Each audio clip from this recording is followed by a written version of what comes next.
नमस्कार दोस्तों, आपके अपने YouTube चैनल एक बात कही में आपका स्वागत है। मैं राजेश चतुर्वेदी एक बार फिर हाजिर हूँ आपके सामने। दोस्तों, पिछले दिनों क्या मतलब एक हफ्ता हुआ होगा, ये तस्वीरें मेरे पास आई थी। अब चूंकि मीडिया के आदमी हैं तो इस तरह की फोटो और तमाम सामग्री आती ही रहती है और मतलब अपडेट भी रहना पड़ता है। तो ये जो फोटो आप देखिए, आपको स्क्रीन पे देखने को मिल रही होंगी, ये है मुरैना की, मध्य प्रदेश में एक जिला है मुरैना। और ये फोटो में इसमें मुख्यमंत्री जो है मध्य प्रदेश के डॉक्टर मोहन यादव वो हैं और मध्य प्रदेश विधानसभा के स्पीकर नरेंद्र सिंह तोमर हैं। अब नरेंद्र सिंह तोमर का इस तस्वीर में होना ही मतलब एक मुद्दा बन गया। और जो दिलचस्प बात है या जो मजेदार बात यह है कि भारतीय जनता पार्टी के भीतर ही मतलब वो कान में सुरसुरी जो है छोड़ी जाने लगी। और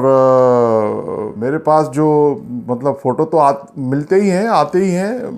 अब तो सोशल मीडिया का जमाना है तो फट से जो है कोई भी कार्यक्रम हो, क्योंकि पार्टी की भी सब ऑफिशियल जानकारी आती ही है, चाहे वो कांग्रेस हो या भारतीय जनता पार्टी हो या कोई भी पार्टी हो, राजनीतिक दल हो, तो जानकारी सामग्री आती रहती है। लेकिन भारतीय जनता पार्टी के भीतर ही मतलब कान में जो सुरसुरी छोड़ी जाती है ना कि भाई देखिए तोमर साहब जो है। अब तोमर साहब कौन है? मध्य प्रदेश के लोग तो जानते हैं, बहुत अच्छे से जानते हैं। अब जो लोग नहीं जानते हैं उनको याद दिलाऊं कि नरेंद्र सिंह तोमर वही शख्स हैं जो नवंबर 2023 तक, बल्कि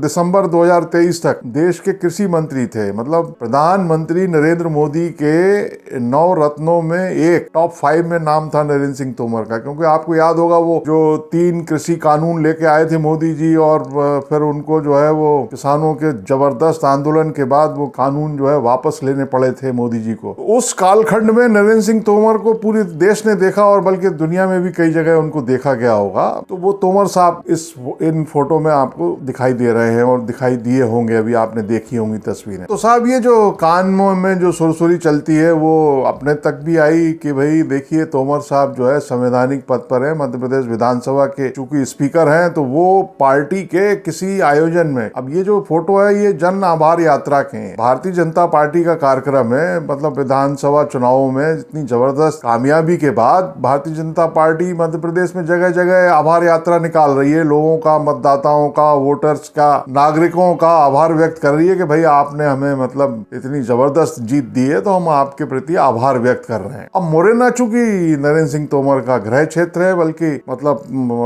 राजनीतिक नजरिए से देखिए तो वो सांसद भी मुरैना से ही थे। ग्वालियर में रहते जरूर है लेकिन उनका जन्म जो है मुरैना जिले में ही हुआ और मुरैना से वो लोकसभा के सदस्य भी रहे, ग्वालियर से भी रहे, लेकिन मुरैना से ज्यादा रहे। और विधानसभा का चुनाव भी लड़ चुके हैं वो, मतलब इस बार लड़ाई है उन्होंने मुरैना से, मुरैना जिले की दिमनी सीट से। आपने दिमनी सीट का नाम सुना होगा। तो खैर, अब ये लाजमी है कि भाई तोमर साहब जो है चूंकि वहां के जनप्रतिनिधि है, निर्वाचित जनप्रतिनिधि है, तो वो आभार यात्रा में रहेंगे ही। लेकिन साहब ये सवाल उठाया गया, अच्छा कांग्रेस ने, मतलब जो अपोजिशन में है, मेन विपक्ष की पार्टी है, वहां से कोई आवाज नहीं आई। ये जो मजेदार है, जो मैंने अभी एक मजेदार शब्द बोला था, कांग्रेस ने नहीं, मतलब बीजेपी के अंदर से ही कि देखिए तोमर साहब जो है ये पार्टी का कार्यक्रम है और उसमें स्पीकर होने के बावजूद, क्योंकि स्पीकर जो है बोले किसी का नहीं होता है, किसी का नहीं होता है, मतलब वो निरपेक्ष होता है, वो सापेक्ष नहीं होता है, वो निष्पक्ष होता है, मतलब वो सबका होता है या किसी का नहीं होता है। तो खैर, तो जब साहब ये कानों की जो सुरसुरी अपने तक आई, मतलब हमारे पास आई, तो फिर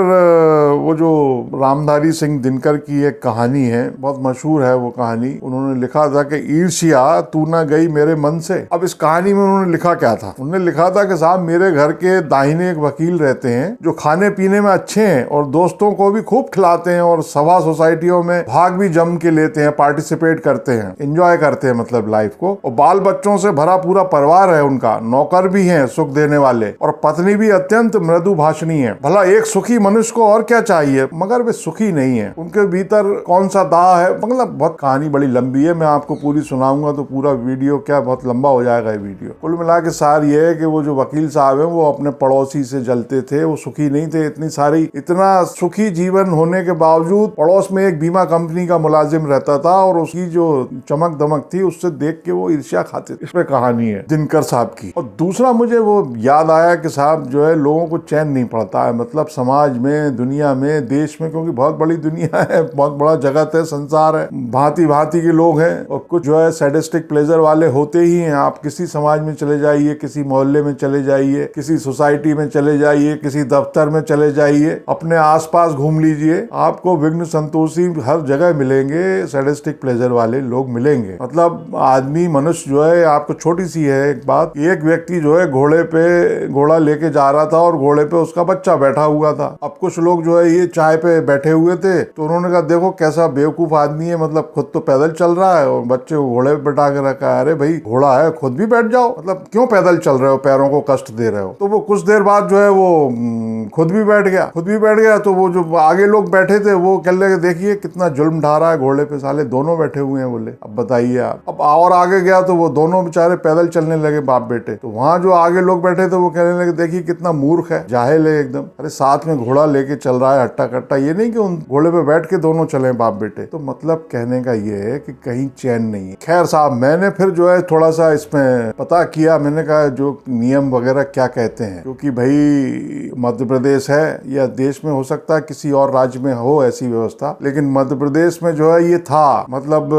मुझे याद है कि जब संयुक्त मध्य प्रदेश में राजेंद्र शुक्ला स्पीकर होते थे, और बल्कि 90s में 1990 में ब्रजमोहन मिश्रा जो पटवा जी की सरकार बनी, भारतीय जनता पार्टी की सरकार बनी, तो शायद पंडित ब्रजमोहन मिश्र ने भी जो है दल से, अपनी पार्टी से अपने को अलग कर लिया था। मतलब ये एक परंपरा थी कि स्पीकर जो है पार्टी की गतिविधियों से, पार्टी के कार्यक्रमों से, पार्टी के दफ्तर से या किसी भी कामकाज से अपने को अलग कर लेता था, बाकायदा अलग कर लेता था। लेकिन तब से शायद अब 30 साल हो रहे हैं, मतलब बाद में फिर दिग्विजय सिंह की सरकार आ गई, कांग्रेस की सरकार आ गई, श्रीनिवास तिवारी जो थे व्हाइट टाइगर वो स्पीकर बन गए थे, तो उन्होंने तो इस परंपरा पे वो मतलब उन्होंने उसको आगे नहीं बढ़ाया था। तब से ये इसमें एक अवरोध जरूर आ गया, मतलब जब से वो लागू नहीं हो पाई है। मगर फिर भी जो है इसमें क्या नियम कहते हैं या क्या है, क्या इस बारे में जो है मध्य प्रदेश विधानसभा के प्रमुख सचिव रहे भगवान देव इसरानी जी से हमने बात की। फिर जरा आप सुनिए पहले, फिर आते हैं। देखिए, इस बारे में कोई स्पष्ट नियम तो नहीं है, लेकिन परंपराएं हैं हमारे मध्य प्रदेश में। अगर मैं मध्य प्रदेश की स्पेसिफिकली बात करूं तो अमूमन जो अध्यक्ष चुना जाता है वो दलीय जो बैठकें होती हैं या दलीय कार्यक्रम होते हैं उसमें शामिल नहीं होता, उससे वो बचता है। ये सही है। और कई बार ऐसा देखा गया है, जो पहले कई अध्यक्षों ने जो किया, जब वो उनका निर्वाचन होता है तो जो पहला उद्बोधन देते हैं तो कई बार वो लोग अपना पद दल से इस्तीफा भी दे देते हैं। ये परंपरा भी रही है। कई अध्यक्षों ने पद छोड़ा है और कई ने नहीं भी छोड़ा है।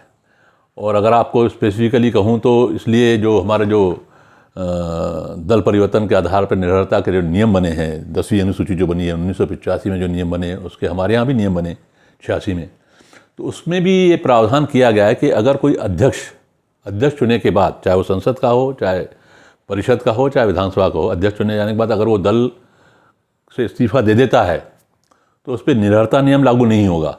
वो इस्तीफा देगा, फिर से उस दल को ज्वाइन करेगा तो वो भी उस पर निर्भरता नियम लागू नहीं होगा। ये प्रावधान दल परिवर्तन जो एक्ट था उसमें इसलिए किया गया क्योंकि कई अध्यक्ष जो हैं या सभापति अपना पद अपना दल से इस्तीफा दे देते थे। अब ये परंपरा कम हो गई है, लेकिन अभी भी है ये, और इसलिए ये जो अध्यक्ष होते हैं वो सामान्यतः दलीय गतिविधियों में भाग नहीं लेते हैं। पार्टी से त्यागपत्र देने की परंपरा अगर मैं याद रखूं, मुझे स्मरण जहाँ तक आता है तो राजेंद्र शुक्ला जी ने इसको पालन किया था। शायद प्रोफेसर ब्रजमोहन मिश्रा ने भी किया था, शायद, मैं बिल्कुल एकदम से आज स्मरण में जो नहीं आ रहा है। मतलब 90s तक तो रहा ये। उसके बाद श्रीनिवास तिवारी जी जब अध्यक्ष बने तो उन्होंने दल नहीं छोड़ा, दल से इस्तीफा नहीं दिया, और रोहानी जी ने भी नहीं दिया।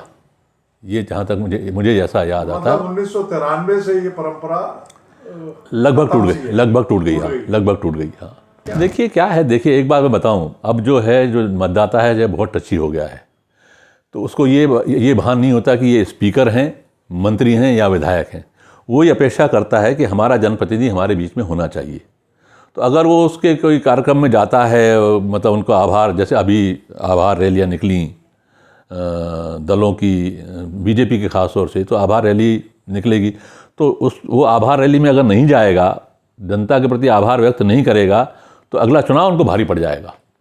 तो ये बहुत सामान्य है और जनप्रतिनिधि का जनता के बीच में जाना कोई असामान्य बात नहीं है। तो आपने सुना ईशरानी जी इसमें क्या बोल रहे हैं। उन्होंने साफ साफ बताया कि भाई ऐसा कुछ है नहीं है और दल की सदस्यता से अपने को अलग करने के मामले में जरूर उन्होंने भी स्थिति स्पष्ट की है। अब देखिए सच बात क्या है कि भाई मतलब हाउस ऑफ कॉमन्स तो है नहीं है कि ब्रिटेन की संसद का मामला हो या यूरोप में कुछ जगह ऐसी व्यवस्था है कि स्पीकर जो है एकदम इकलौता होता है। इकलौता इस सेंस में कि वो किसी का नहीं होता है और सबका होता है, एकदम निष्पक्ष। और वो इसलिए होता है, एक तो वो आजीवन होता है, मतलब वो जब तक चाहेगा तब तक स्पीकर रहेगा। वो जब मना कर देगा कि आप भाई मुझे स्पीकर नहीं रहना है, तो वो फिर जो है अगला स्पीकर चुना जाएगा। मगर वो भी जो है वो जब तक चाहेगा तब तक रहेगा। और वो इलेक्शन जरूर लड़ता है लेकिन उसके खिलाफ कोई अपोजिशन में उम्मीदवार खड़ा नहीं करता है, कोई पार्टी खड़ा नहीं करती है, अनअपोज्ड जीतता है वो। तो वो माने तमाम जो दबाव होते हैं चुनाव जीतने के। अब यहाँ तो जो व्यवस्था मतलब हमारे देश में भारत में ये व्यवस्था है नहीं है।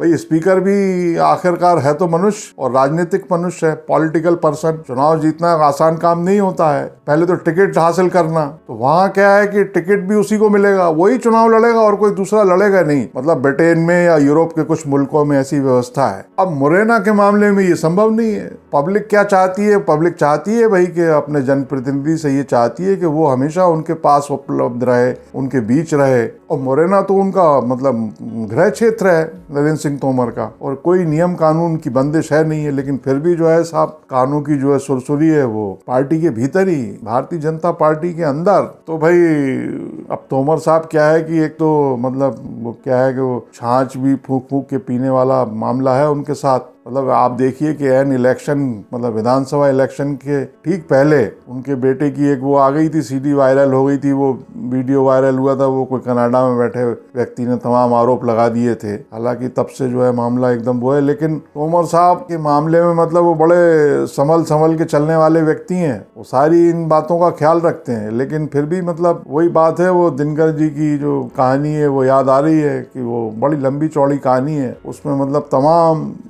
बातों का उल्लेख है। तो इस वीडियो में इतना ही ये आपको बताना था कि भाई देखिए सियासत में जो है ये काम चलता रहता है, सारी गतिविधियां चल रही हैं, ये काम अलग चल रहा है, कौन क्या कर रहा है इस पे लोग बड़ा बराबर नजर लगा के रखते हैं। और तोमर जी जो है बड़े संघर्ष के बाद अपने को मतलब बहुत नीचे से ऊपर उठ के आने वाला व्यक्ति, जो पार्टी का मंडल अध्यक्ष रहा हो, मंडल से जिसने शुरुआत की हो, वो तो अपने बच्चे के कारण गड़बड़ा हो गया थोड़ा सा मामला, वरना मतलब लेकिन लोग अभी भी नजरें लगाए रहते हैं। अब कोई ना बात ना कुछ चीत कुछ नहीं, मगर धुआं उठाइए। तो खैर ये वीडियो आपको अगर पसंद आया हो तो इसको लाइक करें, शेयर करें, और चैनल अगर सब्सक्राइब नहीं किया हो तो सब्सक्राइब कर लें, इससे हौसला बहुत बढ़ता है। नमस्कार।